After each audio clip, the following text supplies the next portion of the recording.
자, 안녕하세요. 북소형 카페 여러분. 자, 오늘은 저번 시간에 이어서 이제 그 지방 행정 조직 부분을 이제 할게요.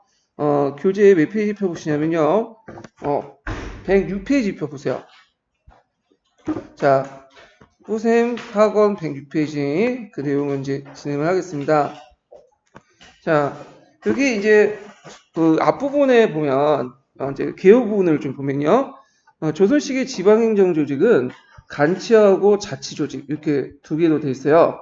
그래서 간치 조직 같은 경우에는 이제 국가에서 이제 파악한 그러니까 국가에서 파견된 관리들이 주로 이제 하고요. 자치 조직 같은 경우에는 그 지역에 이제 지방 자치 세력들 있죠. 지방 세력들이 이제 뭐냐면 국가의 위임 받고 하는 거죠. 그래서 간치 계통을 보면 그게 이제 위에 왕이 있고 그 다음에 감사, 수령. 감사는 여기는 뭐죠? 감찰사죠. 그 다음에 이제 상위 조직하고 또 밑에 이제 하위 조직이 있는데 경절이, 영리, 음리 이렇게 하위 조직이 있어요. 그래갖고 그 앞에는 이제 간이라고 하고요. 그 다음에 상위 조직은 간이라고 하고 그 다음에 하위 조직은 리라고 하죠. 그냥 여기까지는 이제 중앙에서 파견된 관리에서 이제 통치하는 체제예요. 근데 이제 요 밑에 자치 계통은 특징이 뭐냐면 그 지방의 지방 세력들 그러니까 이제 거기 뭐 16세기 사족들 그 다음에 조선 초기 때는 토세력들 이들이 이제 뭐냐면 운영하는 건데 서울에 경제소가 있고 그 다음에 유황소, 명리 이렇게 해가지고 이제 자치 계통으로 이렇게 구성이 되어 있다 이런 것들이 특징이고요. 자, 그래서 이제 관찰사를 이제 먼저 보죠. 관찰사 같은 경우에는 이제 그 조선 같은 경우에는 팔도 체제죠. 이 팔도 체제. 그래서 관찰사를 두는데 이 보면 조선시기 지방행정제도에서 제일 우두머리에 있는 사람이고 이 관찰사는 예전에 고려말 때부터 그 기원을 이제 찾아볼 수가 있어요. 그래서 이것이 이제 팔도 체제가 확립된 것은 태종 때 이제 확립됐고요. 그래서 고려시대 때는 그 전에 뭐가 있었죠? 암찰사, 압려사 이런 것도 있었잖아요. 그래서 고려시대 때 이 암찰사, 압려사 역할과 뭐 그게 변천과정 등등을 쭉 중간기구 역할을 쭉 얘기를 하고 있는데 요거는 이제 고려시대 했으니까 이제 넘어가고 자, 그다음 뒤에 넘어가서요. 자, 관찰사는 두 번째 줄을 보면 자, 종 2품 이상의 현직 및 퇴직 관료 중에 임용돼요. 그래서 이들은 당상관이에요. 당상관. 자, 그리고 이들의 임기는 360일로 구정됐고요. 이건 이제 좀 비교해 볼게 수령인데 수령은 1800일 정도거든요. 예, 그래서 1800일이면 어느 정도 돼요? 한 4, 5년? 기본적으로 벌레 없으면 그래서 이제 그 정도 되고 물론 저희 한경도나 한길도 지역이나 평안도 좀 그 임기가 좀 짧지만 되게 길어. 근데 관찰사는 1년 정도 돼요, 임기가. 그 1년을 왜 이렇게 관찰사를 두냐면 관찰사가 한 5, 6년 동안 그 지역을 관찰사에 가 있으면 일종의 지방세력이 될 수 있어요. 왜냐하면 관찰사 세력이 관찰사가 막강한 권력을 갖고 있죠. 뭐 군사권도 있고 그 다음에 행정권도 있고 뭐 등등등. 그다음에 이걸 견제하기 위해서 이렇게 한 거고. 자, 근데 이제 다만 이제 그 여기까지는 이제 한길도와 평안도 지역은 수정도 마찬가지지만 좀 임기가 좀 길어. 이건 거꾸로. 그래서 수령의 임기는 이제 한길도 평안도는 좀 약간 짧은데 반해서 요 2년은 이제 여기는 반대로 긴 게 뭐냐면 그 한길도 평안도 지역은 어떤 지역이죠? 국경 그 주변부터 여진족이 막 쳐들었던 지역 아니에요? 예, 그러다 보니까 국경 방어 같은 것들이 필요하잖아. 그러다 보니까 이제 이런 그 노하우가 있는 사람들이 좀 있어. 1년으로는 좀 그러니까 예외적으로 2년 이렇게 두는 식으로 했죠. 그렇지만 기본적으로는 이제 1년 이렇게 있고요. 그 다음에 이제 되게 그 양도 감사는 가족을 거느리고 부임하며 감형 수용을 그 겸직하는 경목이 이루어진 반에 양도는 어딜까요? 한길도와 평안도 지역이죠. 육도 감사 경기도를 포함해서 이제 한남도 지역 이런 데만에서는 자 단신 가족 없이 그냥 혼자 부임을 하죠. 그래서 임기 동안은 감형을 중심으로 해갖고 9년을 수용하면서 업무를 수용한다 이렇게 보시면 되고요. 관찰사는 따로 이제 그 밑에 수령관으로 통칭되는 여기 수령관이라는 거는 네가 아니라 이거는 간이죠. 예, 그래서 중앙에서 따로 관찰사의 보좌해주는 그런 사람들에게.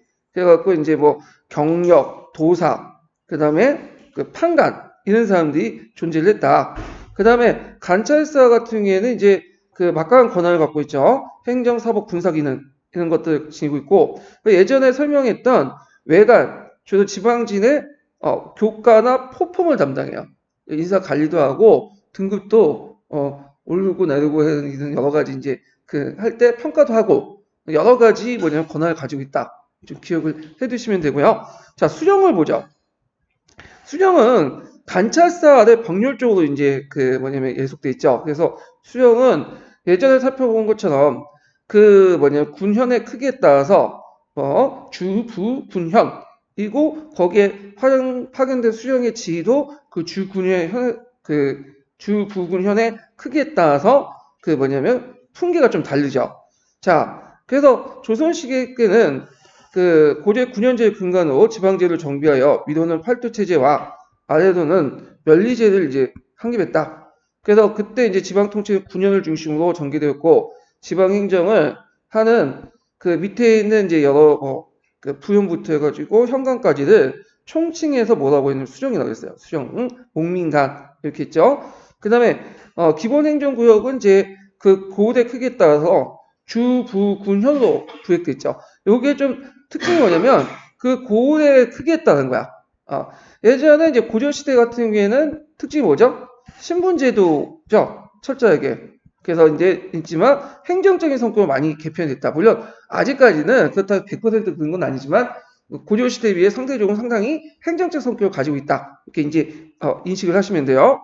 그래서 이제 수령은 이제 품간상 총 2품부터 해서 총 6품까지 이렇게 쭉 있고요. 그래서 부연, 그 다음에 뭐 대도사, 목사, 도부사, 맨 마지막 헌갑, 제일 작은 이제 수령이죠. 이들은 행정 체계상 모두 법률적으로 누구한테 예속돼 있죠? 감찰사. 그래서 감사가 이제 감찰사죠. 그래갖고 이제 감찰사가 있으면 이들이 이제 뭐냐면 수령들을 직접 통관하는 거야. 물론 그리고 수령 간의 상하 관계는 존재하지 않아요. 그래서 예를 들어 좀 군연이 작은 현령 현감이 목사한테 그렇게 이제 뭐냐면 예속당하고 그 다음에 지도를 받는 건 아니에요. 예, 풍계는 다를지 몰라도 관찰사 밑에서는 상호 병렬 쪽으로 예속돼 있다. 이렇게 좀 기억을 해두시고, 다만 이제 진간체제에서 속할 때 그때는 일시적으로 상하 관계가 형성이 돼요. 이 부분 뒤에 좀 얘기할게요. 자, 그 다음에 이제 수령의 임기는 되게 아까 치면 보통 1800일 되게 길죠. 근데 다만 이제 예외적으로 이제 900일 정도 이임이 가능하고요. 단신을 부임할 경우에. 그 다음에 이제 그러나 이거는 이제 원칙적인 거고, 실질적으로는 되게 자주 교체가 됐나 봐요. 원칙은 원칙인 거고. 그 다음에 수령의 하부 조직 체계로 읍사를 중심으로 향리 조직과, 그 다음에 이건 면리 행정단위의 명가, 리임, 그 밑에 각종 천역을 담당 간노비들이 있고요. 그래서 수령의 이제 주된 직사, 직능이 있는데 이걸 이제 뭐라고 하냐면 수령 8사라고 하죠. 수령 6사, 예, 수령 6사가 있는데 인구 증가, 그 다음에 농업 장려, 공정한 조세 부과, 치안 유지, 주민교화 이런 것들이 있었다. 그 다음에 이 초기 때 수령은 나라가 이제 약간 정돈이 안 된 상태이기 때문에 일반 행정뿐만 아니라 지방 군사권을 장악하고 있기 때문에 반드시 문무를 겸비한 자를 선임해야 됐다. 근데 이제 초창기 수령이고 이제 어느 정도 이제 나라가 안정된 경우에는 대개 무관도 파견되지만 문관 출신들이 상당히 많아요. 이거는요. 자, 그 다음에 이제 그 밑에 지방행정의 특성을 이제 보면 조선시대의 지방행정의 특성은 관찰사 및 수령을 중시하는 조선 지방행정의 제도 및 지방통치 조직은 외관제와 군현제의 일원적인 지배 질서를 구축함으로써 보다 상대적으로 중앙집권적 특성을 띈다. 그래서 조선시기 때 정치 성격으로 사용되는 중앙집권적 용어는 무엇보다도 이 지방통치 체제의 성격과 관련돼 있다. 당연하죠. 중앙집권이라는 말 자체는 중앙에서 얼마나 지방을 잘 통제하느냐 그 얘기죠. 예, 그래서 지금도 우리나라는 상당히 중앙집권 국가잖아요. 대통령이 힘이 약해도 그건 뭐냐면 중앙에서 지방을 효율적으로 통치하기 때문에 그런 것은 예전부터 그렇기 때문에 그게 이제 남아있는 것 같아. 근데 일본이라든지 저쪽 독일, 유럽 지역 같은 경우에는 지방자치적 성격이 상당히 강해요. 그래서 제가 이제 예전에 그 독일에서 한번 유학 갔다가 오신 분 얘기를 들어봤는데 독일 같은 경우에는 각 주마다 교육과정이 다 다르대요. 교과서도 다르고. 그리고 우리나라는 각 도마다 교육과정이 다르지 않죠? 교과서도 중앙에서 일괄적으로 이제 딱 인정받는 것만 쓰잖아? 완전 대비된 모습이야. 근데 그렇게 할 수 있었던 건 독일은 예전에 좀 그 혼란한 게 많았잖아.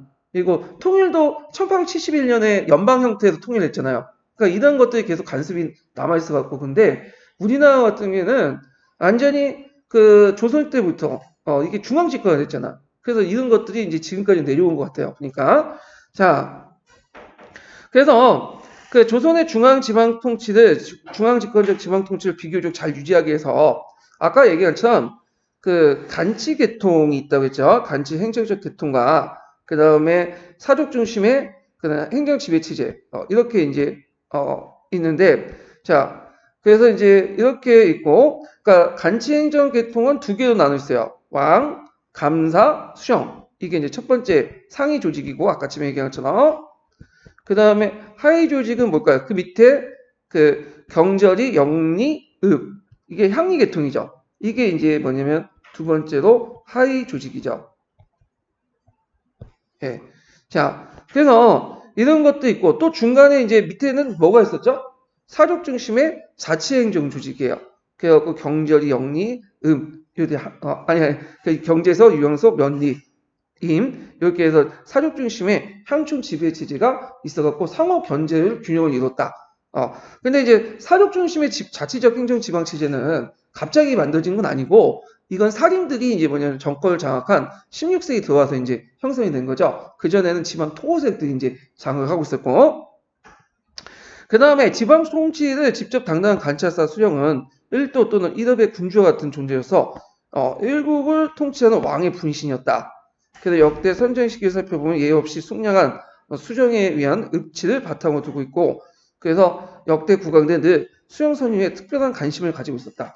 예. 그래서 조선시대 때 보면 수령관들이 상당히 그 윤리적이었던 판단을 하고 있어요. 그래서 어떤 분은 이제 세도 정치식이나 특별하게 수령이 이제 해먹은 것들만 이제 부각시켜서 보는데 그거는 지금도 마찬가지잖아요.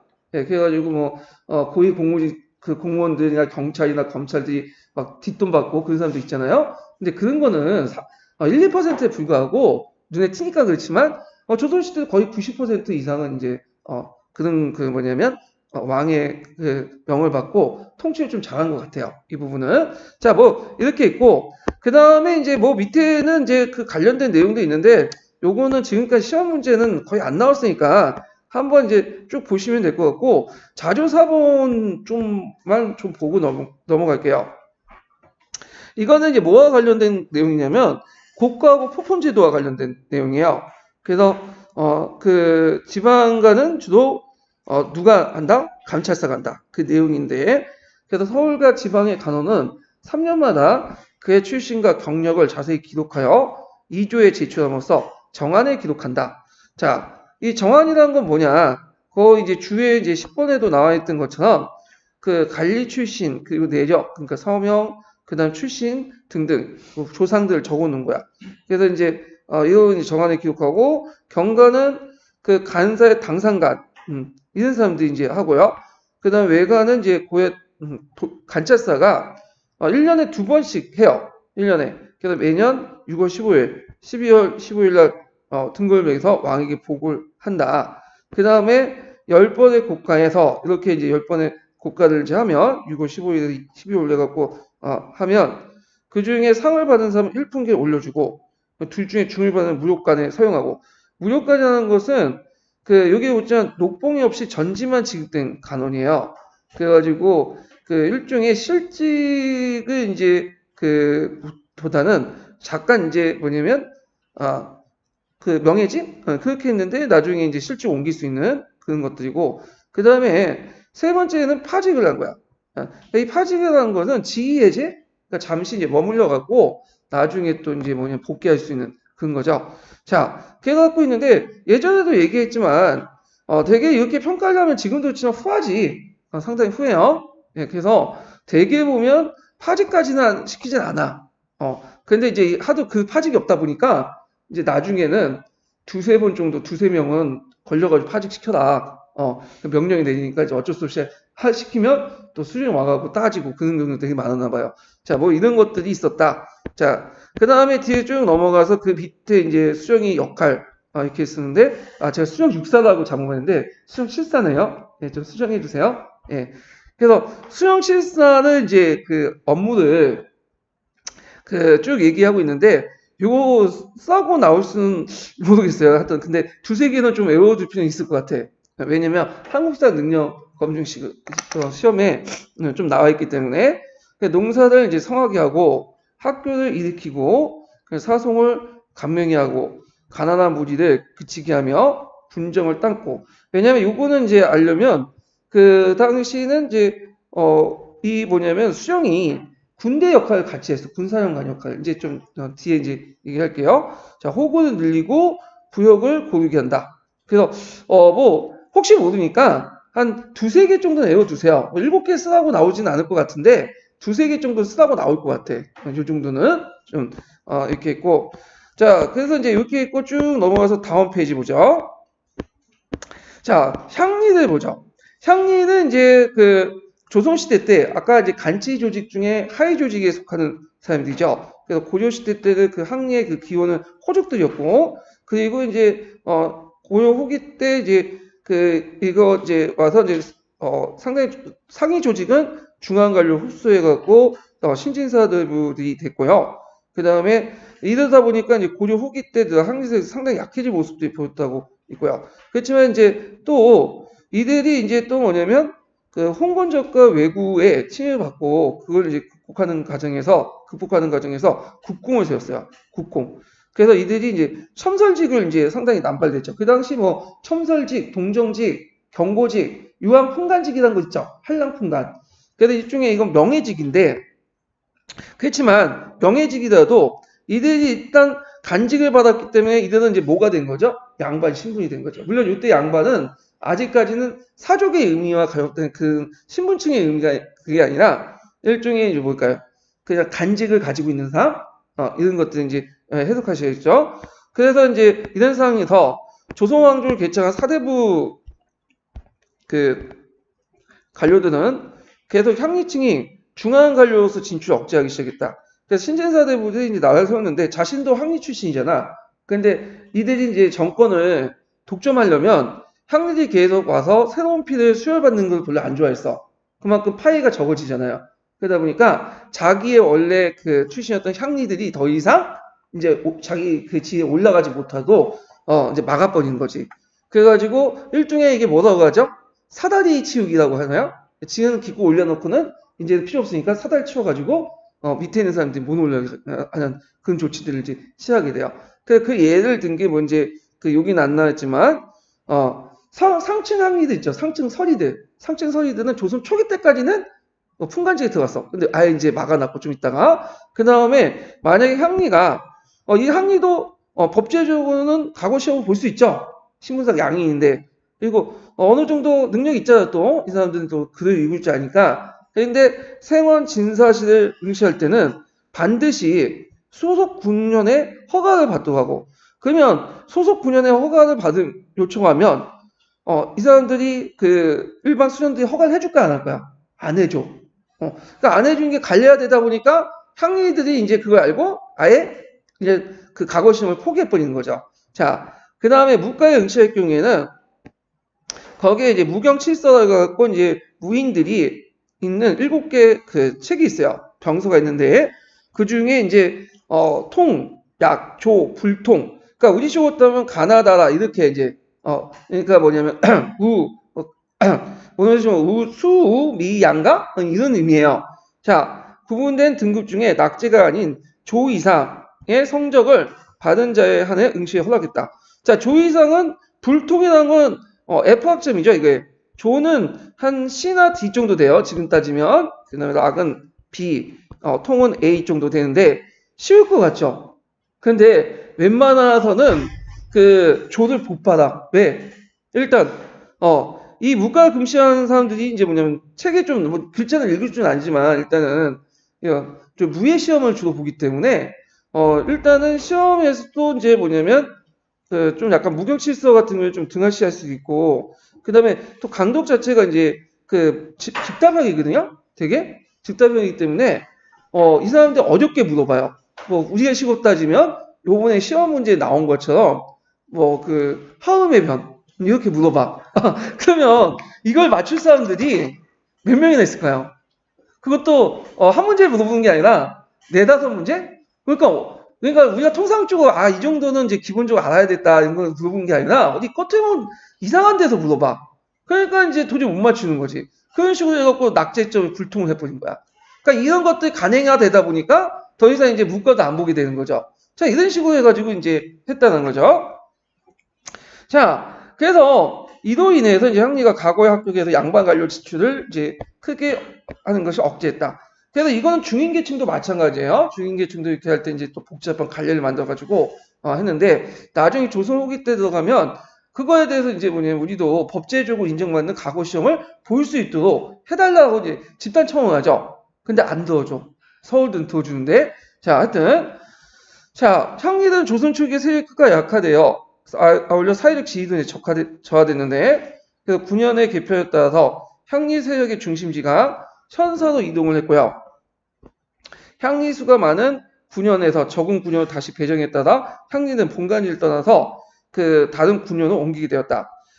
왜 그럴까요? 일단 향리들이 자기 고향이 계속 있다 보면 토세력이 되잖아. 그래서 그걸 막기 위해서 향역을 이제 기본 전제로 해서 다른 지역으로 이제 뭐냐면 이동을 시켜. 특히 이제 세종시대 때 어떤 경우가 있었냐면 기록에 보면 향리 중에 저쪽 이제 한경도와 평안도 지역에 발령받는 사람이 있어요. 근데 이 사람은 거기 가면 개고생이거든. 안 가려고 해. 그래갖고 심지어는 자기 팔을 솔목을 잘라버려.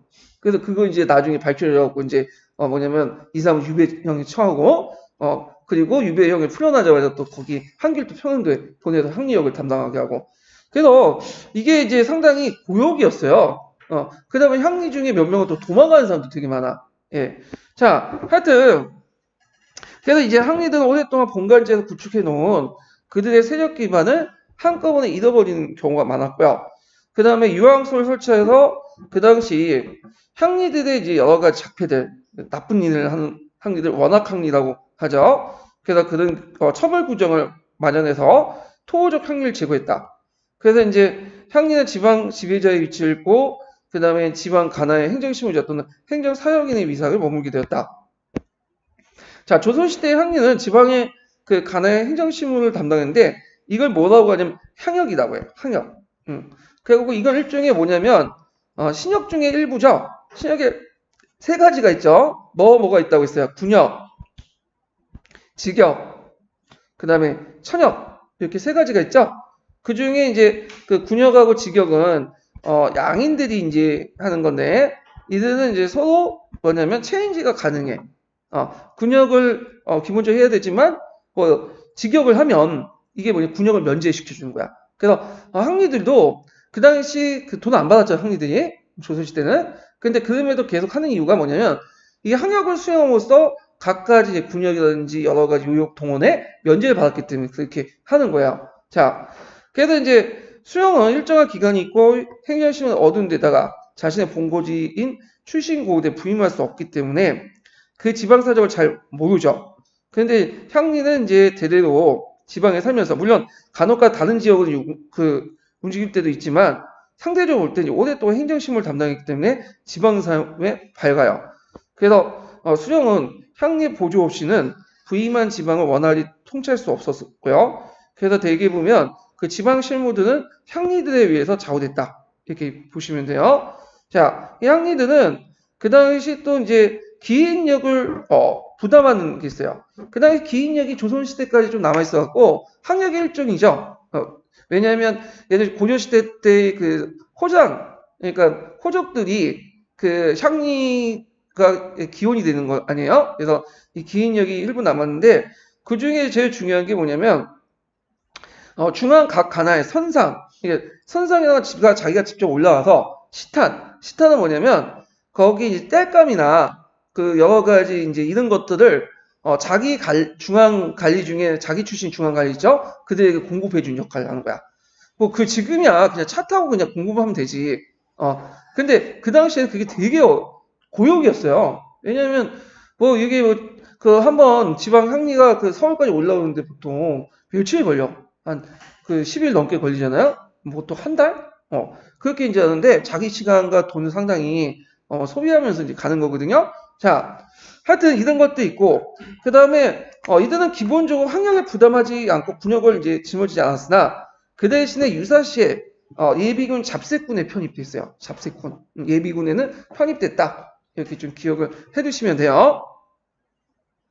자, 조선에는 이게 이제 예전에 한번 시험 문제 나왔는데 두 번째들나 조선에는 지방에 관할 행정 조직이 있었는데 이호, 예, 병, 홍 이걸 육방이라고 그러죠.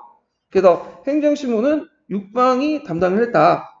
그래서 육방은 이제 여러 직무 가운데 호적 정리, 공부와 군역, 요역 동료 이런 것들이 있었고 그래서 그 중에 이제 제일 중요한 그 뭐냐면 그 지위가 이방, 호방, 형방 이걸 이제 상공연에서 이제 그 제일 높은 수석 향리라고 했죠.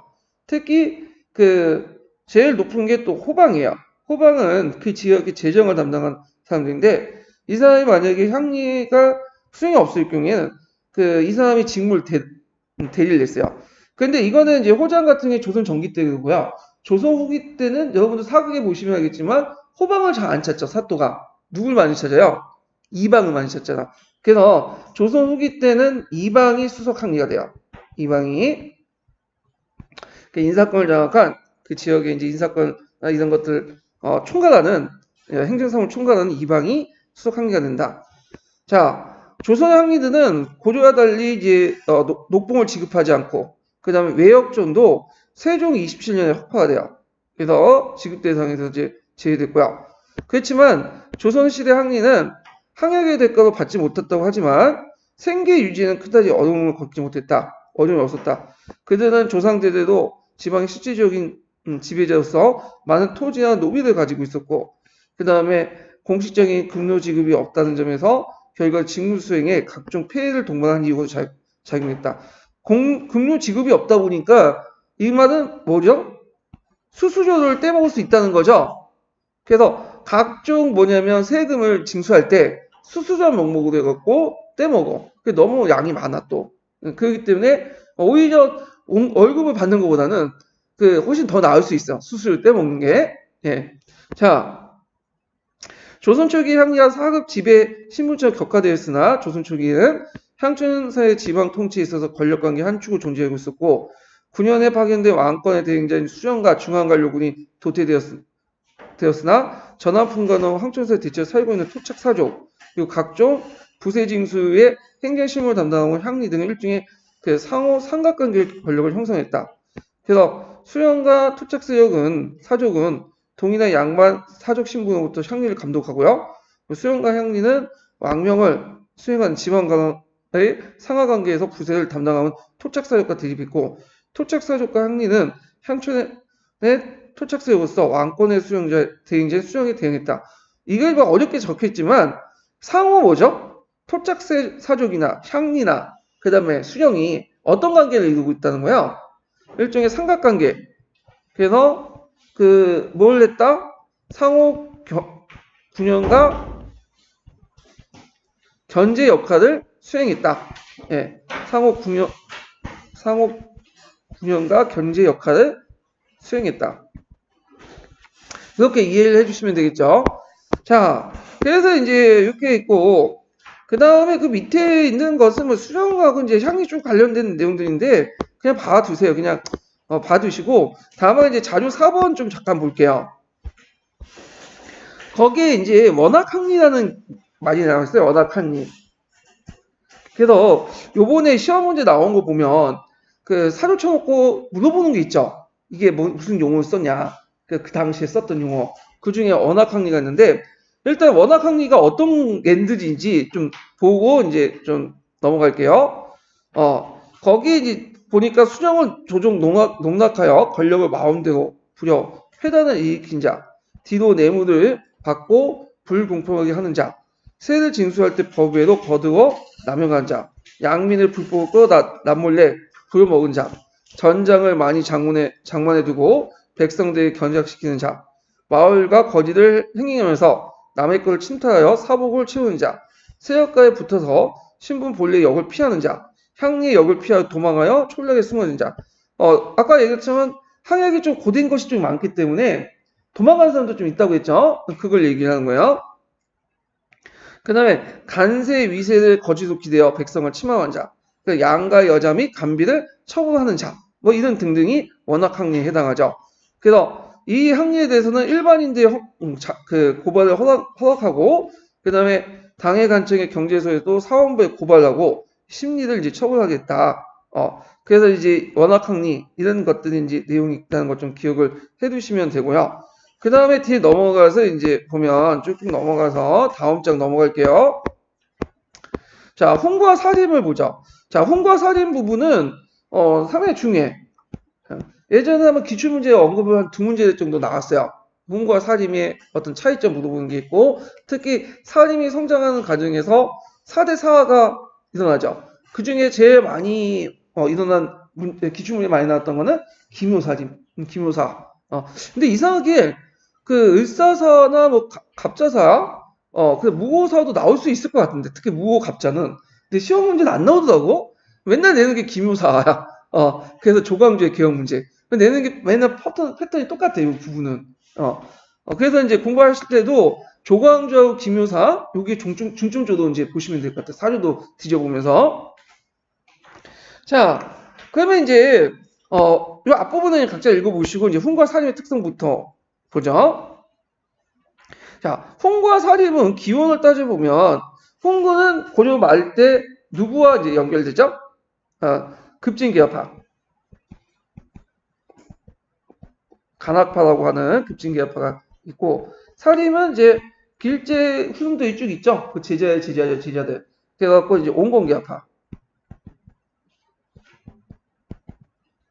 이렇게 나눠볼 수 있어요. 그러니까 기원을 따지자면. 근데 주의할 것은 급진개혁파가 풍고는 아니고 온건개혁파가 다 살인은 아니에요. 예. 그러니까 대개 흐름이 그렇다는 거고, 또 혼과 살인은 또 급진개혁파, 온건개혁파 성향이 좀 다를 수가 있어. 이건요. 예. 예를 들어 온건개혁파 같은 경우에는 그 당시에 불교 외에도 다양한 그러니까 유교 그 성약 외에도 뭐 불교나 도교 같은 것들을 어느 정도 좀 약간 허용해줬죠. 근데 급진개혁파는 철저하게 불교에 대해 배타게 있잖아. 근데 훈구 때 들어와서 거꾸로 됐어. 사림들은 완전한 순수학자로서, 순수 성리학자로서 이제 뭐냐면 성리학 외에는 다 거부를 해버린 거야. 근데 이에 반해 훈구들은 어느 정도 뭐냐면 또 인정해주고. 그렇기 때문에 꼭 일치되는 건 아니지만 그 기원을 따지자면 그러는 거죠. 예. 자, 그만 읽어볼게요. 자, 고려 후기에 등장한 신진사대부의 세력을 정공주 중심의 온건개혁파와 정도정 중심의 급진개혁파, 이렇게 이제 두 개로 이제 볼 수 있대. 전자는 그러니까 정공주 중심의 온건개혁파는 살림의 기원이 되고요. 그 다음에 정도정 중심의 급진개혁파가 훈구의 기원이 돼요. 이렇게 연결돼요. 자, 훈구는 원래 초창기 때 이 훈구라는 명칭은 예전에도 쓰였어요. 우리가 이제 16세기 때, 16세기 때 훈구라는 정치 세력이 나타나기 이전 때부터 그러니까 세조가 이제 집권하는 과정에서 그들에게 봉신 책봉을 하기 이전부터 훈구라는 말이 있었긴 있었어. 그때는 어떤 의미냐? 훈구는 여러분들 이제 뭐냐면 그 국어사를 찾아보면 그렇게 돼 있어요. 공신을 받은 사람이란 뜻이야. 원래는. 근데 세조 이후부터는 뭐죠? 이게 의미가 바뀌어가지고 공신을 받은 사람은 이제 중요한 의미지만 거기에다 플러스돼서 그걸 매개로 해서 정치 권력을 계속 누리고 그 세습시킨 정치 세력의 의미가 되는 거야. 그래서 조선시대 때나 여전히 훈구라는 의미는 그냥 공신을 받은 사람 그런 의미지만 뒤에서는 일종의 정치 세력 이런 의미가 이제 돼버린 거죠. 자, 이 훈구는 이성계 등 신흥 무장 세력과 연결되어 왕조 개척에 성공했고 그 새 왕조의 문물 제도를 정비하여 주축을 활동했으며 누대에 거친 특권적 지위를 확보했다.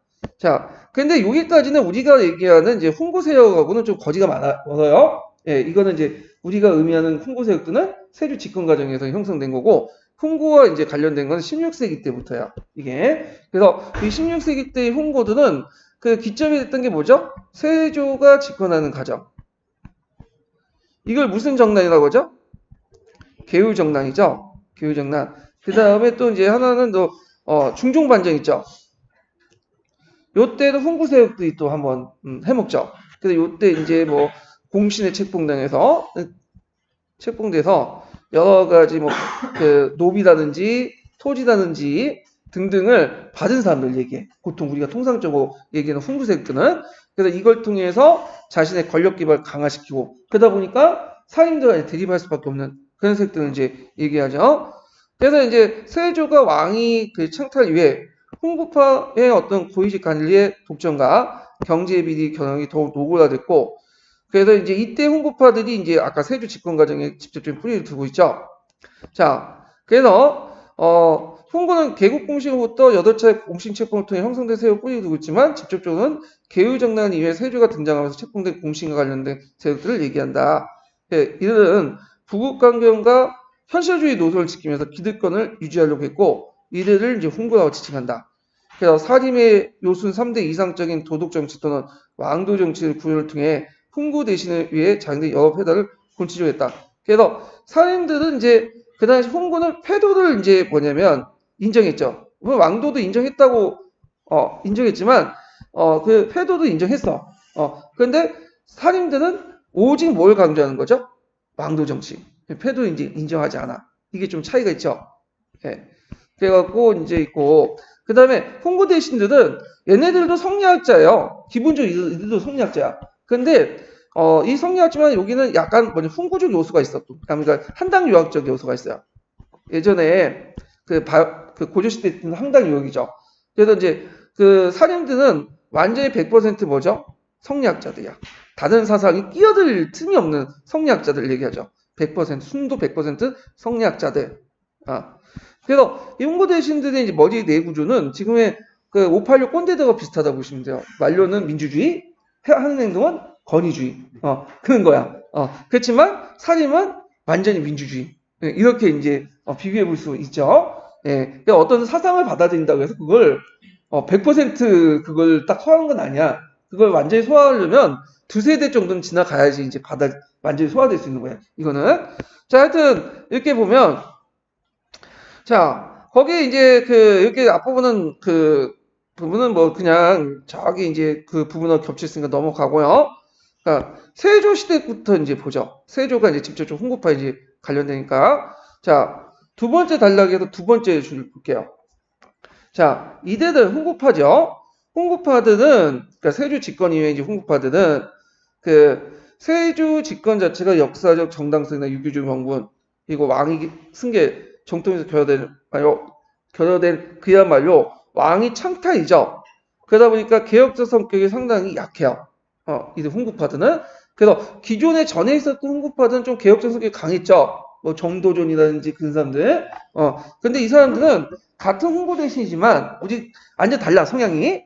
약간 권력을 약간 추구하는 사람들이야. 대의 명분보다는. 그래서 상대적으로 약했다. 그리고 이들의 출신성의 경제적 지위도 제일 세대 홍구파, 그러니까 전에 있었던 홍구파들은 되게 지위가 낮은 향리 출신이죠. 그러니까 정도전만 해도 그 집안이 잘 사는 집안이 아니었어요. 향리 출신이었고 그 외할아버지가 외할머니 쪽이 노비 출신이었어. 그러니까 천한피를 가지고 태어난 사람이야. 근데 이때 홍구파들은 나름대로 지위가 어느 정도 있었어. 그리고 어느 정도 이제 사회적 위세도 있었고 땅도 있었고 재산도 가지고 있었던 사람들이죠. 그래서 이제 이 사람들은 홍구에서 이제 여러 가지 공신 대우를 받아요. 단종 1년에는 정당공신, 세조 1년에는 자익공신, 그다음 적개공신, 입대공신. 이게 이 시기가 상당히 이제 세조나 뭐 단종 막 넘어가면서 정치적 불안하고, 그 다음에 정권이 좀 안정되지 못했고, 정당성이 없었잖아. 그런 정부일수록 뭐냐면 되게 공신 책봉이 많아. 그래서 세종시대 때는 되게 영종조 때는 상당히 안건이 안정됐죠. 공신 책봉이 없어요.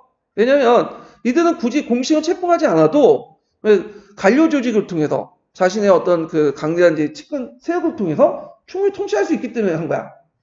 그런데 요때 이제 이 당시에 이제 공신들이 많은 거는 이 세조 같은 경우에 언제 또 쿠데타 무너질 줄 모르잖아. 자기 정당성이 없으니까. 그러니까 일반 관료들을 믿지 못해요. 일반 관료들을. 그래서 주로 누굴 믿냐면 종친들. 그 다음에 자기들 뭐냐면 그 정당 개유정당 때 참여했던 공신세력들. 이들을 이제 두면서 정치를 하게 돼. 그리고 맨날 이들끼리 모여갖고 맨날 술잔치 부리고 이걸 주석 정치라고 하죠. 예, 그래서 술 많이 마시다가 이제 세조도 이제 그만 갔죠. 예, 그렇게 이제 정권이 불안전했기 때문에.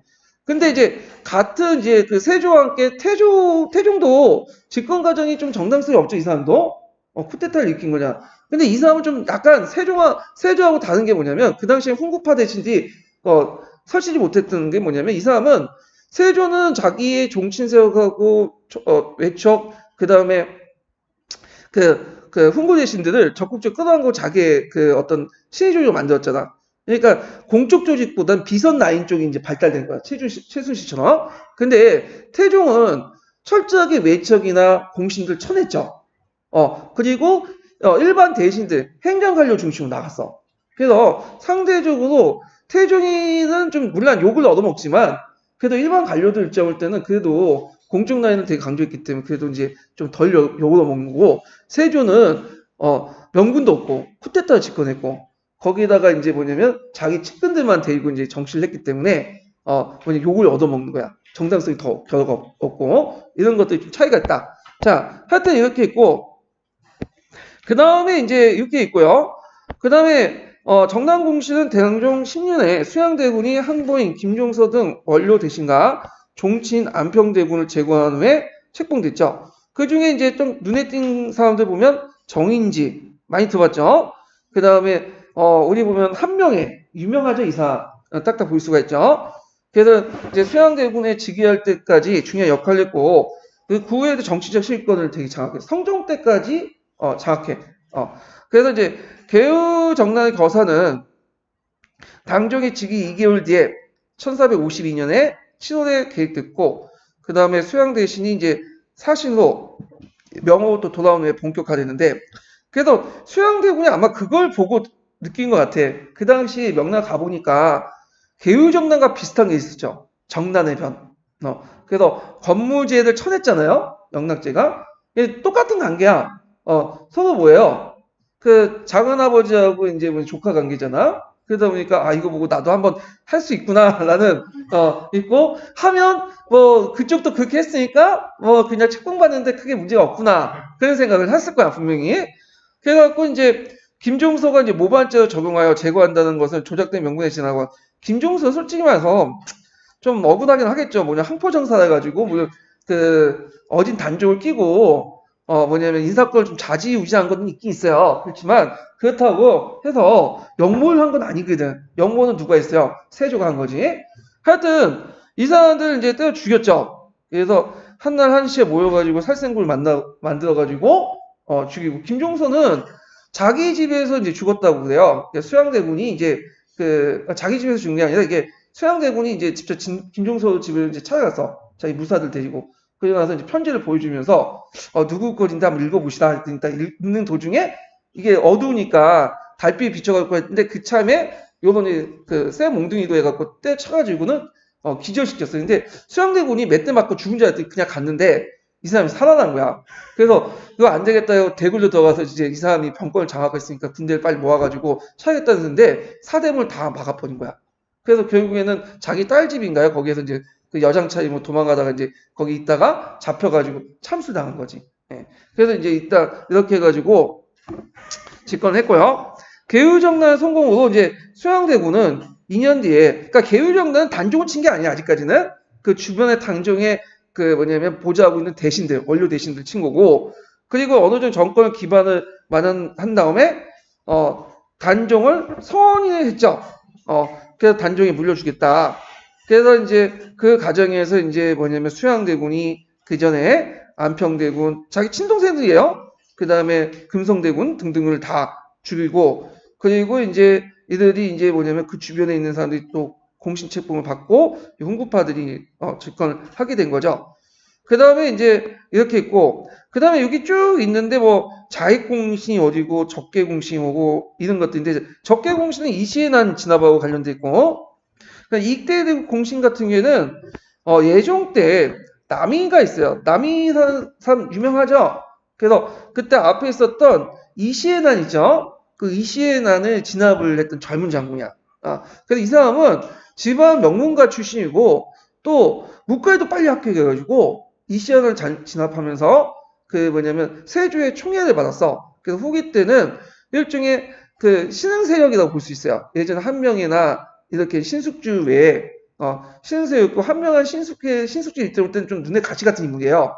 예전 세조의 총애를 받았고 그리고 이 사람이 너무 젊은 나이에 박 출세를 했죠. 그래서 뭐 20대 후반에 병조판서까지 올라가고 이렇게 하다 보니까 또 이 사람이 그걸 좀 높은 자리에 올라가면 사람이 항상 겸손해야 돼. 왜 겸손해야 되냐? 내가 요즘에 많이 느꼈는데 너무 잘난 척하면 뭐죠? 내가 잘 나가고 잘난 척하면 나를 좋아하는 사람도 많지만 그래도 날 싫어하는 사람도 되게 늘어나요. 이건 그런 것 같아. 사람들 인지도 올라가고 막 인기가 올라가면 좋다고 하는 사람들 많을 거 아니에요. 겉으로는. 근데 뒤에서 날 싫는 애들이 많더라고. 그래서 언제 뭔가 견제가 들어와. 그렇기 때문에 항상 자신의 몸을 낮추면 낮춰야 돼. 낮추면 사람들이 이 사람이 힘이 있다는 걸 알아. 근데 너무 이게 잘난 척하면 반감이 생기잖아. 근데 그 반감을 무마시킬 수 있죠. 물론 싫어하는 사람이 좋다고 달라지지 않아. 그렇지만 싫어하는 사람이 얘를 무부하진 않아. 근데 남이 너무 잘난 척을 한 거야. 그러다 보니까 이제 별빛이 떨어진 걸 몇 마디 했다고, 해성 떨어진 걸 몇 마디 했다고, 그걸 유주하기 이상한 식으로 이제 고발했고, 그리고 예종도 이 남이를 별로 안 좋게 생각했어요. 그래서 이제 남의 옥사가 일어나고 그때 이제 이시에 난 이후에 부각됐던 신흥세력들이 다 대규모 수청당했죠. 그리고 나서 예종이 그거 수청하고 나서 그거 죽었어요. 그리고 나서 이제 누가 됐냐? 선종이 됐죠. 예. 요때도 이제 누가 큰 공을 했냐면 한명회가 공을 했는데 요걸 이제 보면 세조가 이 사람도 이제 별로 안 좋았어. 인생이 좀 약간 끝이 안 좋았어. 이 사람이 이제 피부병 걸려서 죽고 그러거든요. 근데 그 아들 있죠. 첫 번째 아들, 나중에 덕종으로 추대되는 그 아들도 세조에 책봉하자마자 또 젊은 나이에 죽어요. 그러니까 이게 두 번째 아들이었던 예종이 즉위했어요. 근데 예종도 1년 하다가 젊은 나이에 죽죠. 그러니까 이제 여기에서 문제가 생긴 거야. 왜 문제가 생기냐면 예종의 아들이 있긴 있어요. 근데 얘가 너무 어져. 4살짜리밖에 안 돼. 그러니까 너무 어지잖아요. 4살이 어떻게 마음이 오르겠어? 그래서 논의하다가 그러면 원칙대로 예전에 세자의 아들이 있었어요. 그래갖고 그 세자의 아들 중에 이제 2명이 있었는데 덕종에 나중에 추정되는 그 2명 중에 하나를 고르자. 근데 원래는 첫 번째로는 월산대군이 있고 두 번째는 자울산 대군이 있었어. 근데 이게 이제 하니까 월산대군이 원래는 서열상 맞죠. 나이도 뭐 그렇게 많지도 않았어요. 그러니까 13살 딱 적당했어. 근데 월산대군 제끼고 두 번째인 자울산 대군을 임명한 거야. 왜냐면 월산대군은 이 사람은 좀 몸이 약하다. 근데 실제로 선종보다 더 오래 살았거든. 그건 이후에가 가면 안 되고, 자울산 대군이 된 이유가 뭐냐면, 그 사람이 한 명의, 한 명의 장인이죠. 한 명의 자울산으로 사이가 되는 거고, 그래가지고 이제 그렇게 됐던 거예요. 이해되시겠죠? 그래갖고 이제 이때, 선종이 이제 즉위했는데, 선종이 어린 나이에 즉위했잖아요, 이 사람이요. 그러니까 8살인가?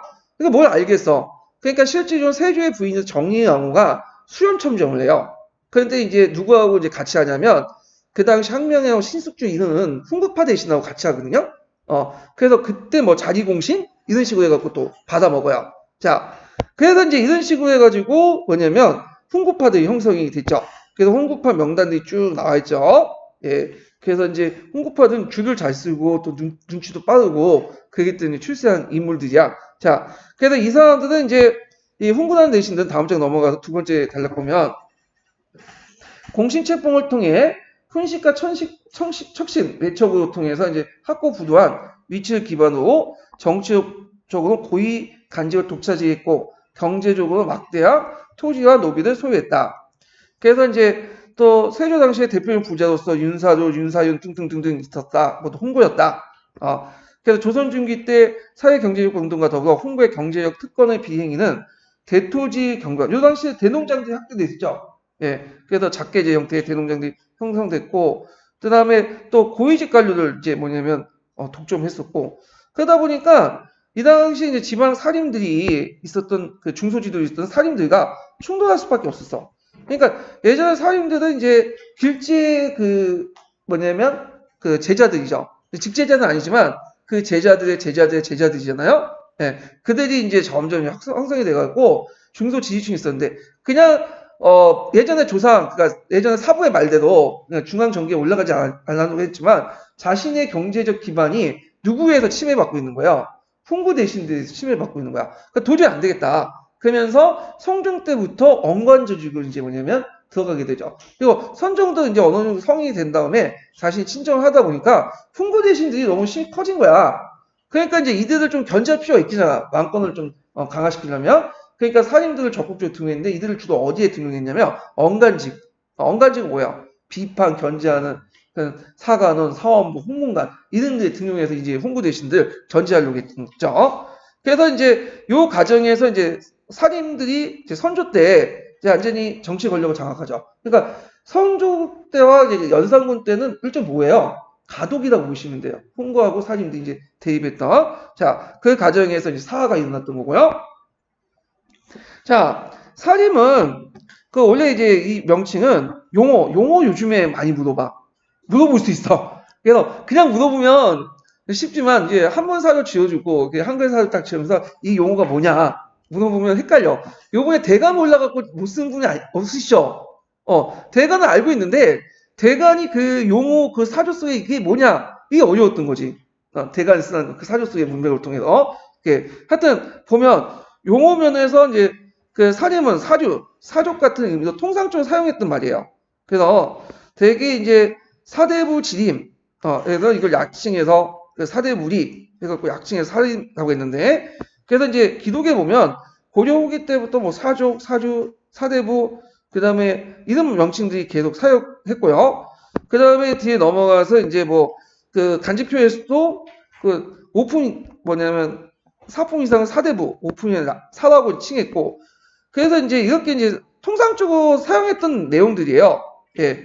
그래서 이제 양반과 함께 이제 뭐 이렇게 사용했던 칭호들이라. 자, 근데 이것이 이제 보통 정치 세우고서 그 사림들이 우리가 이제 알고 있는 사림들은 언제부터 이제 그러냐면 15세기 후반 이렇게 볼 수 있어. 그래서 여기 나와 있죠. 이거부터 이제 볼게요.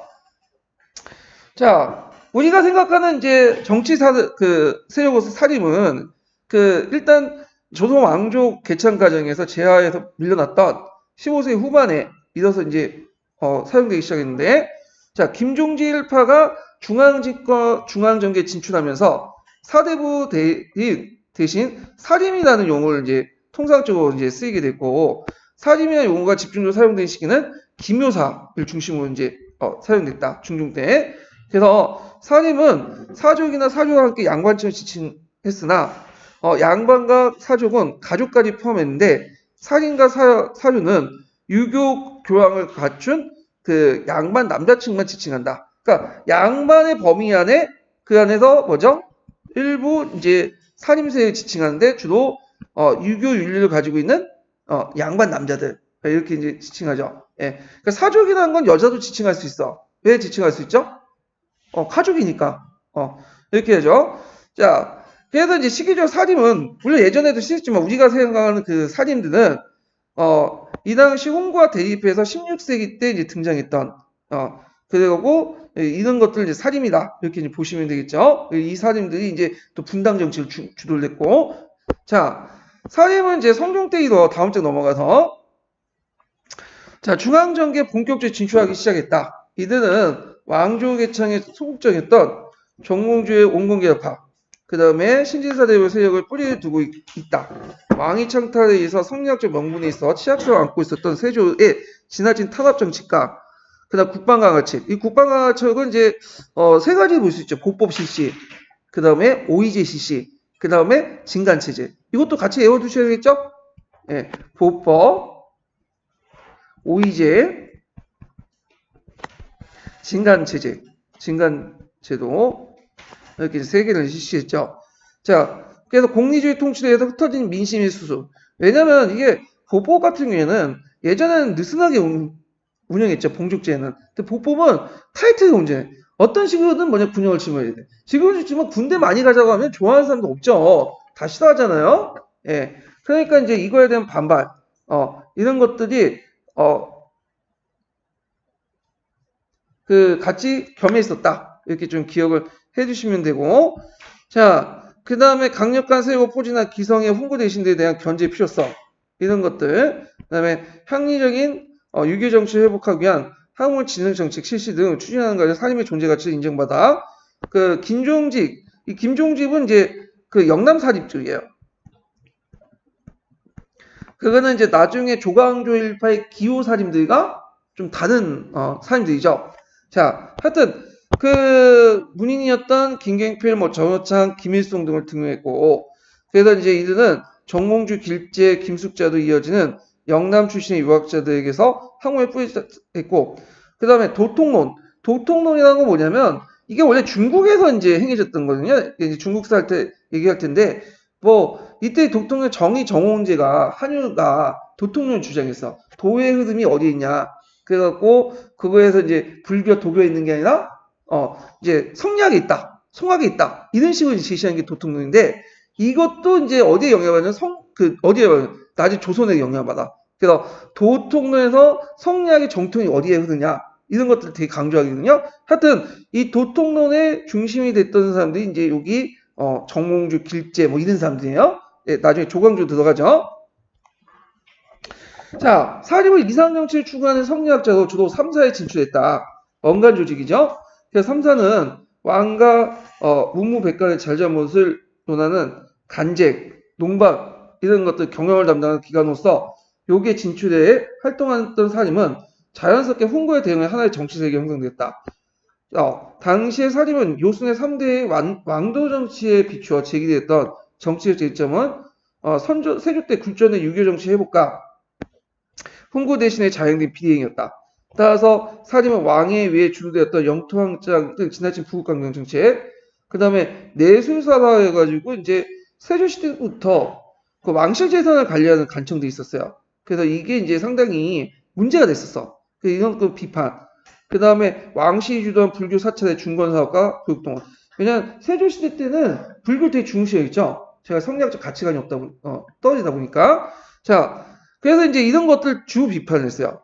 자, 그 다음에 이제 사림 일찍이 왕조 교체에 반대하여 항촌의 중소 지주를 먹으면서 항촌사의 안전과 지배층으로서 계급적 우위성을 확보하기 위해 유황소 복립운동. 이거 예전에 시험 문제 나왔죠. 사림들이 지방 자치. 여기에서는 이제 앞에서는 중앙정치에 올라갔고 3사에 진출해갖고 훈구 대신을 비판하고, 그 다음 지방에서는 또 자신의 세력 기반을 넓히기 위해서 유황소 복립운동을 하죠. 그래서 복립을 시켰어. 유황소는 언제 폐립됐을까? 처음에 그 전에 이시의 난. 세조 때 이시의 난이 일어났는데 이시해가 유황소를 기점으로 해서 일어났잖아요. 네. 그래서 폐립됐다가 다시 자기에게 뭐냐면 그걸 이제 복립시켜가지고 뭐라고 했죠? 그 기반 삼으려고 했죠. 근데 복립을 시켜놨어, 성종 때. 근데 의외로 이제 유황소를 차지했던 사람들이 누구예요? 누구죠? 훈구파드죠. 훈구파드는 경제소를 통해서 유황소를 통제를 하죠. 그러면서 이게 이제 이걸 통해서 그 지방 지방민들을 수탈을 더 강화시키죠. 오히려 유황소, 경제소 체제를 통해서 지방민의 수탈을 강화시키는 구조를 만들어. 그래서 이제 오히려 이제 자기가 복립시켰는데 쫓겨나, 유황소에서. 그래서 거기 한국사 통론에 보면 대신에 만들어 놓은 기가가 뭐죠? 사마소를 설치해가지고 거기에 대입을 했다. 그 다음에 이제 여기에서 쫓겨나니까 대안으로 이제 선택한 것이 뭐냐면 항약이에요. 항약. 여기는 안 나와있지만. 그래서 이제 있고 사창제를 운영했죠. 사창제는 두 가지 의미가 있어. 두 가지 방향. 국가주도의 사창이고 민간주도의 사창. 두 가지가 있거든요. 예. 근데 여기에는 민간주도의 사창. 물론 잠깐 실시했다가 뭐 그냥 넘어갔는데, 자, 항사대와 항음주대 실시. 그래서 항사 항음주대는 이게 뭐냐? 자, 항사대는 살을 쏘는 행사야. 항음주대는 술 마시는 거야. 이게 서로 연결돼 있어. 왜냐 술을 마시면서 살을 쏘면서 노는 거야. 그게 왜 유교적인 어떤 덕목과 강조되냐면, 보통 이제 유기에서는 내수를 강조하죠. 자기의 뭐냐면, 마음가짐, 이런 것들을 강조하는데, 그 마음가짐이라는 걸 내가 얼마나 수양했는지 나타날 수 없잖아. 그걸 이제 나타나는 제일 좋은 방법이 할이야. 할은 내가 마음이 불안전하고, 막 심리적 갈등이 있고, 뭐, 수양이 잘 안 된 사람은 할을 제대로 쏠 수 있을까, 없을까? 없어. 그러면 마음속에 어느 정도 수양이 되고, 안정돼 있고, 차분한 사람들이 할을 잘 쏘는 거죠. 그걸 볼 수 있는 거죠. 그리고 또, 거기다가, 술을 마셔. 술을 마시고 쏘면, 그러니까 술을 마시면 몽롱한 상태에도 불구하고 마음이 깨끗하고, 그 다음에 안정된 사람은 뭐죠? 술을 마셔도 제대로 쏠 수 있다. 그래서 같이 하는 거야. 근데 이거 되게 힘들 것 같은데, 주치하면서 술 쏘면, 근데 지금 하면 뭐 큰일 나죠, 그거. 자, 하여튼, 그래서 이제 사창제는 이제 뒤에도 좀 설명돼 있지만, 자, 민간이 중심이 된 빈민구제체로 국가가 주체가 되어 정보국시 운영 의창과 성격이 다르다. 그리고 물론 여기는 국가주도의 사창도 있어요. 나중에 지도서 할 때 얘기하지만 일단 여기는 양반 사임들 중심의 사창을 얘기하는 거고. 자, 그 다음에 이제 항사대와 이제 항음주대에 대해서 이제 하죠. 주대는 이제 기호는 제도로서 교화 차원에서 항민들이 모여서 할수기를 하고, 그 다음에 항음주대도 항민들이 이제 같이 해서 이제 술 마시면서 같이 할수는 같이 이루어졌다. 그래서 처음에 항사와 항음주대를 유황소에서 이제 개최하려고 했는데 유황소 뺏겼잖아. 그래서 한약에서 이제 주도를 해요. 예. 물론 이제 유황소는 나중에는 이제 사림들이 집권하면서 다시 되찾아오면서 이게 이제 여기에서 한약을 개최하면서 이게 뭐가 된 거죠? 향청이라고 이름이 바뀌어지죠. 근데 이때는 이제 성종 때 얘기니까 그리고 그다음 뒤에 넘어가서 사와 사림. 자, 이게 이제 120 이게 몇 페이지? 7페이지 맞네. 예. 갑자기 이렇게 나와가지고 자, 중종 때 등장한 조광조를 비롯한 김식, 김정 등 정형적인 성리학자로 젊고 기계에 있는 인물들이었다. 이들은 갈록 청거제도는 현랑가의 대고들. 요거 시험문이 나왔죠? 청거제도인 현랑가, 청거. 사료 원문엔 청거를 써야 되지만 여기 보니까 이어지니까 현랑가 써도 될 것 같아. 현랑가를 했고, 자, 이때 등용된 살인들은 앞에서 영남살인과 달리 이들은 기호직방 출신이야. 기호서 이들 기호살인이라고 해요. 예. 그 다음에 기묘살인이라고 하죠. 기묘사 때 많이 죽었기 때문에. 기호지방은 오늘날 어디일까요? 경기도와 충청도 일대를 얘기해요. 자, 또한 기묘사의 하나이기 때문에 기묘살인이라고 한다. 조광조 등 기묘살인 등 반정의 영망을 반영한 유교 정치 해볼까? 왜냐하면 그 당시 이제 연산군이 많이 헤쳐먹었잖아. 음란하고. 그래서 이걸 성리학적 가치관에 맞지 않기 때문에 다시 쿠데타를 일으켜갖고 반정이라는 거는 맞지 않는 것을 되돌린다. 바른 걸 바로잡는다. 이런 뜻이죠. 예. 반자가 반대 반자가 아니라 그러니까 제대로 된 그러니까 바로잡을 반 이런 식으로 이제 해석을 해야 되겠죠. 자, 이런 것들 이제 해서 유교 정치 해볼까. 그 다음에 반정 공신대 견제 이런 것들 중종의 의지에서 중용됐다. 만약에 기묘사님들이 등용했던 이유 두 가지 써라. 그러면 이거 쓰면 되겠죠. 첫 번째, 반정의 여망을 반영한 유교정치 회복. 그 다음에 구체적인 내용도 쓰면 되겠죠. 뭐 연산군이 뭐 어쩌고 저쩌고 이렇게 쓰면 되고, 반정공신에 대한 견제 이 두 가지 쓰면 되는데, 요번에 한번 조광조 정치 나왔기 때문에 제 생각 안 나올 것 같아요. 이것도 한 몇 년 뒤에 한 5, 6년 뒤에 나올 것 같죠. 넘어가고. 자, 그 다음에 이때 살인은 홍고 가문 후에도 적지 않았고, 살인으로 관료 등용했다 동료 살인에 홍고 배척당했다. 그러니까 여기에서 이제 살인의 기원에 대해서 또 있는데, 앞에 살인은 마치 이제 고조 초기 때, 고조 후기 때부터 성립된 것처럼 이렇게 기원이 이렇게 돼 있잖아요. 근데 이거는 하나의 견해고, 여긴 두 번째 견해가 있어요. 특강에 나와 있는데, 일종의 정향살인론자가 있어. 예. 이 정향살인이 뭐냐면, 그 살인의 중심이 뭐냐면, 어떤 자기 가문이 아니라, 사제관계가 아니라, 제 세계관이다. 그래서 자기가 비록 그 살인 집안에 태어났고, 그 다음에, 그 스승들이, 뭐, 김종직이나, 그 다음에, 그 당시 뭐, 앞에 있는 길제에, 연호 들고 있는 사승 관계들도, 자신이 한가 사고관이, 훈구식 사고관을 가지고 있으면 훈구가 되는 거야. 그 훈고 가문에 태어났지만 자기가 사짐식 사고가 세계관을 갖고 있으면 뭐가 되는 거죠? 사짐이 되는 거죠. 그러니까 출신 성분이 중요한 게 아니라 뭐가 중요하다? 세계관이 중요하다. 이게 이제 두 번째 관점이에요. 사림과 훈고에 나누는 관점. 이게 반영된 거예요. 이 문장에는. 자, 그래서 이제 김효사님은 주로 3사 언간직에 진출하여 언간 언론을 통해서 훈고 대시 비리를 비판하고 무슨 정치를 실현하려고 했을까요? 왕도 정치. 네. 이런 걸 실현하려고 급진적 개혁을 요구했다. 그 다음에 연산군의 확정으로 군신관계, 권력관계 파탄이 초래되면서 유교 정치의 실현이 불가능을 경험했던 조광조 일파는 이제 군주 또한 뭘 해야 된다? 수신해야 된다. 연산군이 수신을 제대로 못해가지고 망한 거 아니야. 그러니까 군주도 수신을 먼저 한다. 그래서 그 조광조가 뭐냐면 달다 볶았죠. 경영자리에서. 그러다 보니까 이것도 이제 나중에 중종이 조광조를 내친 이유도 그런 것 같아.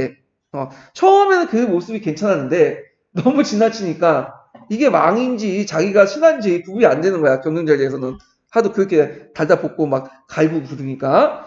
자, 그래서 이제 이때 내세운 게 철인군주론. 철인이라면 뭐야? 군주 또한 뭐가 돼야 된다? 철학자, 사상가가 된다. 이때 무슨 사상가일까요? 성리학을 익힌 사상가. 그래서 군주도 뭐냐 수신을 해갖고 성리학에 능통해야 되고 그 성리학적 어떤 마인드가 있어야 된다. 이런 논리가 이제 철인군주론이죠. 원래 이 말 자체가 이제 그 어디 나왔냐면 그리스 그 유명한 사람 누구죠? 갑자기 생각이 안 나는데 플라톤의 말에서 나온 거야. 그래서 군주는 누구다? 철학자가 군주가 된다. 이런 논리에서 나온 건데 아마 요 용어를 차용한 것 같아. 내 생각에 이 저자가. 그래서 이제 이런 것도 있고 그 다음에 이제 여기 보면 이들 실현하기 위한 제도로서 경영의 강화. 이 사람 맨날 경영했죠. 예. 세조 때 이제 폐지됐다가 다시 부활되고 경영 강화. 그 다음에 언간 언론의 활성화를 이제 주장하면서 피폐해진 항초사를 안정시키기 위해서 여전히 쭉 나와요. 이제 요번에 업적들. 뭐 한약을 실시하고 요때 한약은 이제 뒤에도 나오지만 무슨 중심의 한약이죠? 수영 중심의 한약이야. 네, 수영 한약이라고 하죠 보통. 그러니까 국가 중심, 그러니까 수영 중심의 한약. 근데 사림들이 이제 뭐냐면 주장하는 그 한약하고는 좀 거리가 멀죠. 이건 나중에 한약의 경륜 때 이제 다시 얘기할 텐데. 그 다음에 이단 배척을 위해서 소격서. 소격서는 그 경복궁의 그 모토리에 있었던 건데 주로 이제 도교 초제 그 어떤 그 당시 그 왕실 부녀자들이 이제 기원을 비는 곳 그건데 이걸 폐지시켰어. 그것도 처음에 폐지 안 시키려고 했는데 하도 엎드려가지고 막 복합상소 올리고 아니되옵니다 하고 막 하고 잠을 못 자게 하니까 폐지시켜버린 거야. 예. 그 다음에 이제 정몽주, 김경필, 전여차 자기 다 뭐냐면 스승의 스승들이죠. 이들 문무배양들. 그 다음에 내수사 장리는 고리돼요. 이런 것들 폐지하자. 그 다음에 주자간의 뭐 소학, 보급의 실천윤리 강조, 현란가시시 같은 중요 정책들이 나오는데 이런 정책들이 요번에도 나왔고 작년에 나왔을 때 한 2번 정도 나온 것 같아요. 2~3번. 객관식에도 나왔고 그래서 조광조 정책을 물어보면 이런 것들이 많이 물어봐요. 근데 여러분들 공부할 필요 없을 것 같아. 작년에 나왔으니까 네, 건너뛰고 자 김효사님의 이러한 요구는 3사의 언간 언론을 바탕으로 언간권의 확대에 위해 가능했던 것이고 따라서 견제와 군영에 초점을 둔 그러니까 국권, 재산권, 언간권이 군신관계를 파괴했다. 그래서 예전에는 군주의 권한과 그래서 고위직 그 관련 재산의 권력과 언간의 권력이 서로 상호 균형점을 이뤘거든요. 이런 군신의 권력 관계를 파괴했다. 이렇게 보시면 돼요. 예.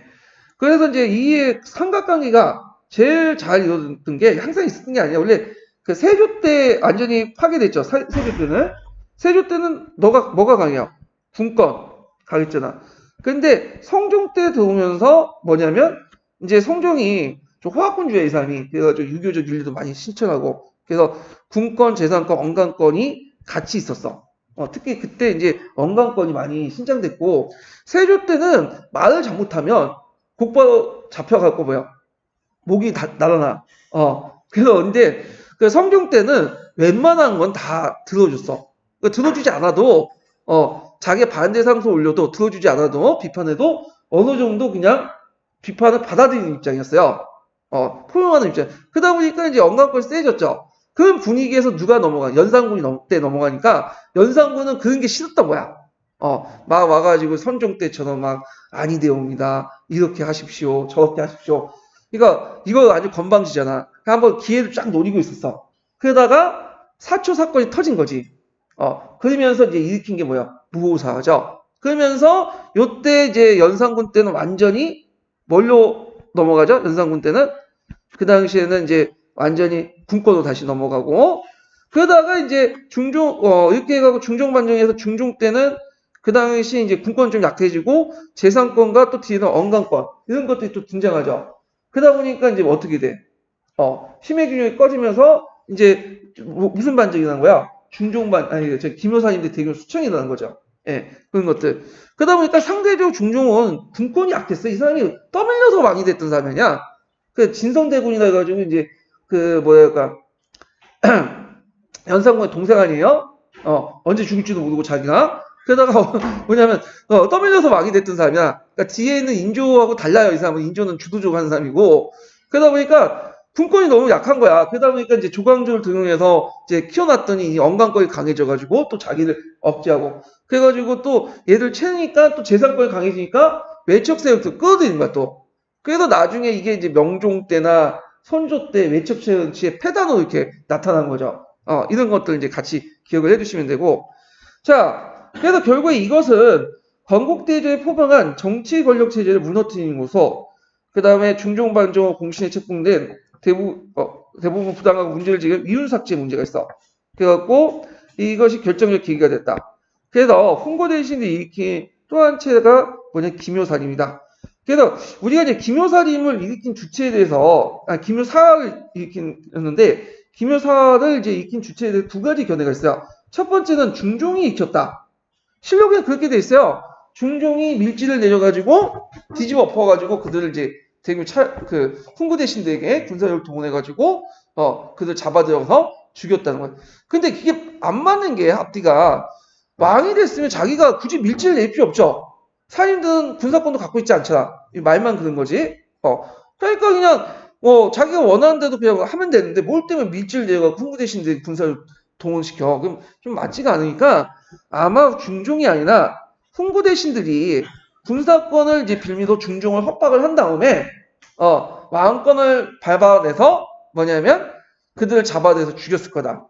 근데 되게 이제 두 번째 관점이 요즘에 부각이 돼요. 중종이 익혔던 것보다는 김효사는 그 당시 훈구대신들이 주도했을 거다. 이렇게 이제 보고 있는데 자, 그래서 이제 명종 때 발생했던 울사사는 이거는 그 대운과 소연에 관련된 논쟁이죠. 그래서 이제 이 중에 사림이 피해가는데 원래 이거는 사림하고 직접적 관련이 없어요. 그 외척 간의 싸움인데 이 두 외척들이 누굴 끼고 있었냐면 삼사를 동시에 끼고 있었어. 그러니까 이제 중종 이후부터 이제 삼사들이 또 이제 복귀를 하죠. 중종 김효사림 이후부터 다시 복귀를 하고 그러면서 이제 삼사들을 잘 이용하는 것이 자기들이 유리하겠다 판단한 거야 이 사람들이. 그러다 보니까 대운 측이나 소윤 측에 삼사 자신의 어떤 친위 언론들 역할을 하는 일종의 그 살인들을 같이 연합을 해갖고 정치를 했었는데 그 과정에서 많은 살인들이 오죠. 죽게 된 거죠. 특히 대운 측에 있는 살인들이 많이 수청이 됐다. 자, 그래서 이제 이렇게 있고, 그래서 이제 문정호가 이제 초반에 이제 날치고 있다가 이 사람이 죽고 나서 외척을 기반으로 한 이제 건신들이 사라지면서 그래서 결과적으로 중앙정계에 남아있던 정치세력은 산임이었고 선조 때 들어서 이제 산임 정치가 행해지죠. 예. 그리고 선조 입장 올 때 이 사람은 예전에 말했지만 그 명종의 아들이 아니에요. 이 사람은 그 명종의 아들이 아니라 그 직계가 아니라 반계야. 그 반계도 뭐 정통성 있는 반계도 아니고 제가 그 기억을 못하는데 무슨 첫째 아들도 아니고 뭐 무슨 군의 뭐 세 번째 아들?